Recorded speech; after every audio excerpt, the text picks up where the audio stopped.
2-வே audio system ஒரு 3-வே audio system மாற்ற முடியுமான்னு பார்த்துட்டு இருக்கீங்களா? அப்போ இந்த வீடியோ ஃபுல்லாக பாருங்க. ஸோ நான் உங்க பண்டசம் ஸ்டீரிஸ் காரடியா நம்மகிட்ட ஒரு கஸ்டமர் திருப்பூர்லேருந்து ஒரு இனோவா கிறிஸ்டா வந்து கொண்டு வந்திருந்தாரு. ஸோ நான் இனிஷியலாக டிஸ்கஷன் பண்ணும்போது அவர் ஆல்ரெடி அவங்க வண்டியில் வந்து ஒரு 2-வே ஆடியோ சிஸ்டம் இருக்குது. அதில் பார்த்தீங்கன்னா ஒரு 6 சேனல் டிஎஸ்பி அண்ட் அதை சப்போர்ட் பண்ணுற மாதிரி எக்ஸ்எல்எஸோட ஒரு காம்பனன்ட் ஃப்ரண்ட்லையும் பேக்லையும் பிளேஸ் பண்ணியிருந்தாரு. அண்ட் ஒரு மோனோ மட்டும் போட்டு ஒரு ஜேஎல்ஓடியோட சப்வூஃபர் போட்டிருந்தேன். எனக்கு இதுலேருந்து ஒரு 3-வே மட்டும் ஆக்டிவ் பண்ணி கொடுங்கன்னு சொல்லி கேட்டிருந்தாரு. ஸோ அந்த கஸ்டமர் எக்ஸிஸ்டிங்காக ஒரு 6 சேனல் டிஎஸ்பி வச்சனால நாங்கள் அதை பைபேக் பண்ணிட்டு அதுக்கு பதிலாக ஒரு 10 சேனல் நாக்கமிச்சியோட ஃபிடலா 530A ப்ரோங்கிற மாடல் மட்டும் அவருக்கு நாங்கள் சஜஷன் பண்ணியிருந்தோம். அண்ட் இதை வச்சு நம்ம கம்ப்ளீட்டாக ஒரு 3-வே ஆக்டிவ் சிஸ்டம் பண்ண முடியும் சார். அண்ட் இது இல்லாமல் ஒரு மிட் ரேஞ்ச் மட்டும் இந்த வண்டிக்கு எங்களுக்கு தேவைப்பட்டது. ஸோ இன்னைக்கு இந்தியாவில் வந்து பார்த்தீங்கன்னா நிறைய மிட் ரேஞ்ச் வந்து செப்பரேட்டாக கிடைக்குது. ஸோ அதில் பிராண்ட்ஸ்னு பார்த்தீங்கன்னா ரீகாயில், மோரல், ஆடிசன் அண்ட் எக்ஸலஸ்லேயே இருக்குது அண்ட் ஃபோக்கல், இந்த மாதிரி நிறைய பிராண்ட்ஸில் மிட் ரேஞ்ச் மட்டும் நமக்கு தனியாக கிடைக்குதுங்க. ஸோ அவருக்கு நாங்கள் என்ன சஜஷன் பண்ணால், ஸோ அவர் ஒரு பட்ஜெட்டில் எனக்கு பண்ணி கொடுங்கன்னு சொன்னால நாங்கள் ரீகாயிலோட ஒரு 3 இன்ச் மிட் ரேஞ்ச் மட்டும் அவருக்கு நாங்கள் சஜஷன் பண்ணியிருந்தோம். அண்ட் அதை நாங்கள் என்ன பண்ணோம், அவரோட ட்வீட்டரும் அந்த மிட் ரேஞ்சையும் நாங்கள் ப்ராப்பராக அந்த வண்டிக்கு ஏற்ற மாதிரி ஒரு ஏ பில்லர் பாட் செஞ்சு ப்ராப்பராக அண்ட் ஃபேப்ரிகேஷன் வண்டியோட சிங்க் ஆகிற மாதிரி பண்ணி கொடுத்துருந்தோம். அண்ட் அவர் வச்சிருந்த எக்ஸிஸ்டிங் செட்டப் எல்லாம் ரீவயரிங் பண்ணி கம்ப்ளீட்டாக ஆக்டிவ் செட்டப்புக்கு என்ன ஒயரிங் தேவையோ அதெல்லாம் பண்ணி கொடுத்து அண்ட் கஸ்டமருக்கு ஏற்ற மாதிரி ப்ரிசைஸாக நாங்கள் இன்ஸ்டலேஷனும் பண்ணி அண்ட் ப்ராப்பராக அண்ட் சென்டர் ஸ்டேஜ் டியூனும் அண்ட் ஆல் ஸ்டேஜ் டியூனும் அவருக்கு நாங்கள் பண்ணி கொடுத்துருந்தோம். And customer was very very happy because அவரோட பட்ஜெட்டில் ஒரு 3-வே பண்ண முடியுமான்னு சொல்லிட்டு அவர் ஒரு ரொம்ப ஹெசிடேட்டாக இருந்தார். பட் அதுக்கேற்ற மாதிரியே நாங்கள் பண்ணி கொடுத்துருந்தோம். ஸோ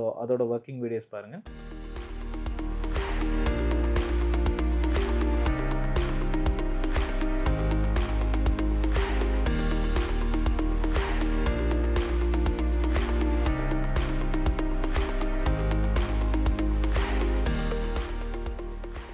இது மாதிரி உங்கள் 2-வே ஆடியோவும் ஒரு 3-வே ஆடியோவாக கன்வெர்ட் பண்ணால் கீழே இருக்க நம்பரை காண்டாக்ட் பண்ணுங்கள். நான் உங்களுக்கு சப்போர்ட் பண்ணுறேன். தேங்க்யூ.